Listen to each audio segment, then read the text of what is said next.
Bienvenue dans le cœur de l'info sur France 24. Il est 19h à Paris, à la une de l'actualité législative avec ces déclarations de Jordan Bardella qui pose ses conditions pour Matignon.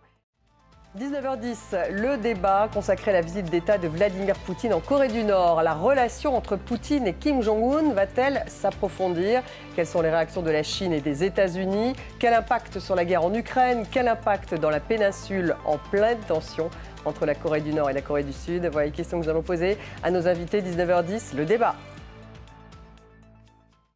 Et on démarre avec la campagne des législatives en France. Cette déclaration de Jordan Bardella: j'ai besoin d'une majorité absolue pour gouverner, a-t-il déclaré. Il conditionne donc son entrée à Matignon comme Premier ministre au score qu'obtiendra le RN. À gauche, Olivier Faure veut un vote, dit-il, pour choisir le Premier ministre en cas de victoire du nouveau Front populaire. On fait un point en image avec Caroline Motte et Marc Félix. L'un des points clés de ce scrutin sera bien sûr la mobilisation des électeurs. Le nombre de procurations a bondi ces derniers jours, plus de 400 000 en une semaine. C'est 6 fois plus qu'en 2022. Alors à qui cela profitera-t-il? Sadat Souban, Alexandre Lepinet. Le Soudan est le théâtre d'une crise humanitaire qui pourrait prendre des proportions historiques.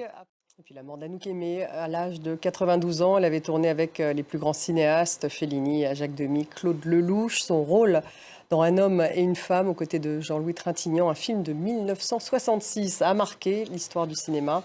Retour sur son parcours avec Valérie Gaget et Raphaël Durosel. Merci de nous avoir suivis. Restez avec nous tout de suite. Le débat, il est consacré à la visite de Vladimir Poutine en Corée du Nord.